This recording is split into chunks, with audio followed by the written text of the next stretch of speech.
दोस्तों, कैसे हैं आप लोग। उम्मीद करती हूँ बहुत अच्छे होंगे। तो दोस्तों, आज मैं एक ऐसी रेमेडी लेकर आई हूँ, एक इस वीडियो में आप लोगों को बताने वाली हूँ कि यदि आपका कोई भी ऐसा काम अटका हुआ है जो नहीं बन रहा है और आप उस काम के लिए बहुत ज़्यादा परेशान हो चुके हैं और समझ में नहीं आ रहा है कि हमको वो काम कैसे करना है, तो दोस्तों ऐसी एक रेमेडी लेकर आई हूँ जो कि आप जब करेंगे ना तो आप इसको जो है ना इसके फ़ायदे आपको ज़रूर ही मिलेंगे। तो आपको करना क्या है कि आप जिस भी भगवान को मानते हैं उसके सामने बैठ जाइए किसी भी समय। यदि आपका कोई काम अटक रहा है, पूरा नहीं हो रहा है, तो उसके लिए मैं बता रही हूँ। तो आपको क्या करना क्या है, तो आपने यदि कोई आपके पास कोई रुमाल हो या कोई दुपट्टा हो या साड़ी का पल्लू हो, कुछ भी ऐसा हो, उसको ले लेना है। इस तरीके से वो ले लेना है। इसमें आपको 1 रुपये का, 2 रुपये का, 5 रुपये का, 10 रुपये का कोई भी एक सिक्का ले लेना है और इस सिक्के को इसमें बांध करके और इस तरीके से ऐसे करके गांठ लगा देनी है। ठीक है।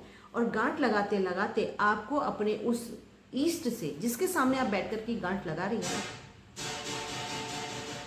तो जिस भी भगवान के सामने आप बैठ कर के गांठ लगा रही हैं, तो उससे आपको प्रार्थना करनी है कि मैंने ये गांठ आपके नाम की लगा दी है और मेरा ये काम जो नहीं बन रहा था, इस काम को बनाना ही पड़ेगा आपको।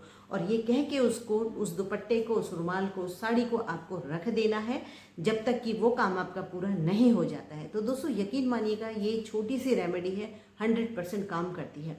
जब आपका ये काम पूरा हो जाए तब आपको ये गांठ खोलनी है और उस रुपए को, उस सिक्के को आपको उस भगवान के चरणों में चढ़ा देना है या फिर आपके घर के आसपास जो कोई मंदिर हो वहाँ पर इसको चढ़ा कर आ जाइए।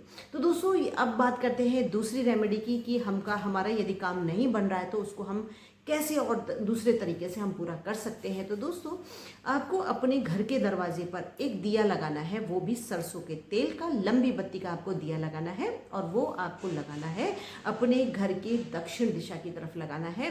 आपका गेट कहीं पर भी खुलता हो, पूरा पश्चिम उत्तर दक्षिण कहीं पर भी खुलता हो, लेकिन जो दिया आपको लगाना है ना, वो आपको लगाना है दक्षिण दिशा की तरफ, उसकी बत्ती को करके रखना है। इससे एक तो आपके पितृ खुश होते हैं, आपके जो ईस्ट है वो आपके बहुत ज़्यादा खुश होते हैं यदि आपने मेन गेट पे दिया को जलाया है। साथ ही यदि आपके घर के अंदर तुलसी है तो तुलसी में भी आपको दिया जरूर ही प्रज्वलित करना है, शाम के समय ही होता है।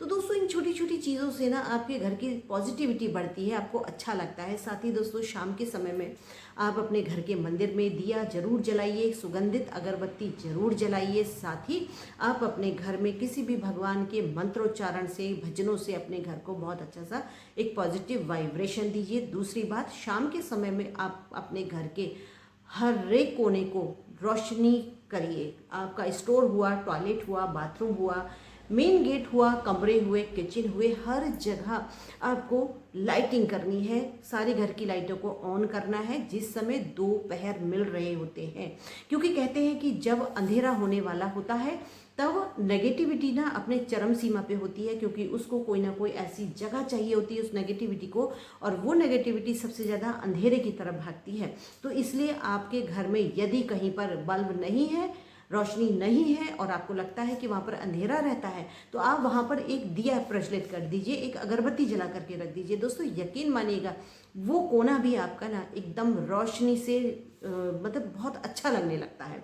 इस तरीके से आप करते हैं। तो अब दूसरी बात दोस्तों, शाम के समय में हनुमान चालीसा लगाइए, बजरंग बाण लगाइए, कोई भी मंत्र लगाइए, कोई भी भजन लगाइए। तो इस तरीके से क्या होता है दोस्तों, शाम के समय में जो नेगेटिविटी का सबसे ज़्यादा टाइम होता है ना, वो अगर आपके घर में है भी तो वो भी ख़त्म होनी शुरू हो जाएगी। इस तरीके से यदि आप करते हैं, क्योंकि दिए में वो शक्ति होती है जो कि आपके घर की हर परेशानी को दूर कर सकती है। यदि आपका कोई काम नहीं बन रहा था ना, तो वो भी काम बनना शुरू हो जाएगा यदि आप अपने घर के मेन एंट्रेंस पे दिया जलाना शुरू कर देंगे। तो साथ ही दोस्तों, अगर आप अपने घर के मंदिर में थोड़ा सा भोग प्रसाद भी बना करके चढ़ाना शुरू करते हैं तो और भी अच्छा है। दोस्तों सबसे ज़रूरी बात, यदि आप भगवान को, जो आपके घर के मंदिर के अंदर जो भगवान बैठे हैं ना, उनको यदि आप भोग लगाते हैं, कोई भी फल का, मीठे का, खाने का, पानी का, दूध का, किसी भी चीज़ का यदि आप भोग लगाते हैं ना, तो उसको आप 5-7 मिनट से ज़्यादा उसको वहाँ पर नहीं छोड़ें। क्योंकि दोस्तों जो नेगेटिविटी होती है ना, वो कुछ ना कुछ ऐसी चीज़ों को ढूंढती है जिसमें वो प्रवेश कर सके।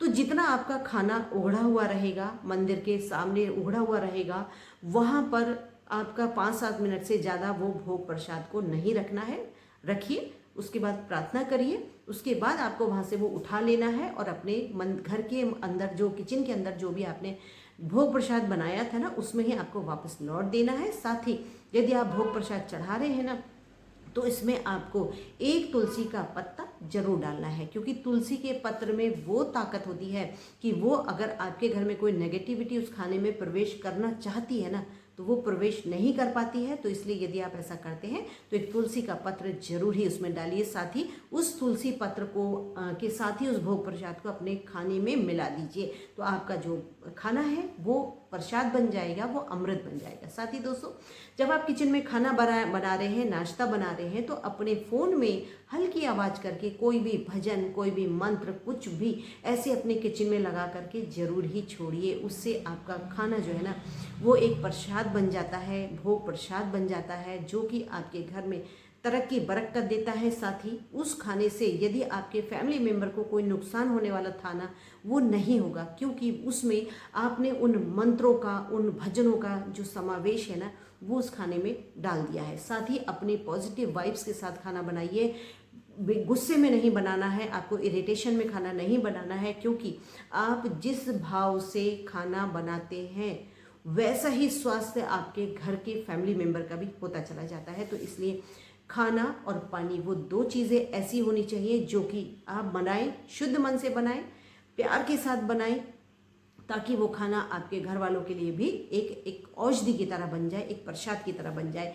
दोस्तों, जब भी आप अपने घर के फैमिली मेम्बर के लिए, अपने लिए पानी दे रहे हैं, दूध दे रहे हैं, कोई भी लिक्विड चीज़ दे रहे हैं ना, तो उसको आप अभिमंत्रित करके देना शुरू कर दीजिए। उससे क्या होगा कि आपको यूनिवर्स को वो सब चीज़ें बोलनी है उस पानी को देखते हुए कि मेरे घर का जो फैमिली मेम्बर का जो स्वास्थ्य है वो बिल्कुल सही है, वो एकदम स्वस्थ है, उन्हें कोई रोग नहीं है, कोई परेशानी नहीं है, मेरे घर में सब कुछ भरपूर है, मेरे घर में कोई टेंशन नहीं है, मेरा घर स्वर्ग बन रहा है। तो इस तरीके से जब आप खाने को, पानी को अभिमंत्रित करके बनाएंगे, अभिमंत्रित करके सर्व करेंगे ना, तो दोस्तों कोई भी ऐसी बीमारी नहीं है जो आपके घर में, आपके फैमिली मेम्बर में किसी को भी लग सके। तो इस तरीके से दोस्तों, ऐसे ही मैं यूज़फुल वीडियो लाती रहूँगी। आपके प्यार और सहयोग की ज़रूरत है। तो मेरी वीडियो पसंद आई ना, तो लाइक शेयर सब्सक्राइब जरूर करिएगा। अगली वीडियो में मिलते हैं, तब तक के लिए टेक केयर, बाय बाय।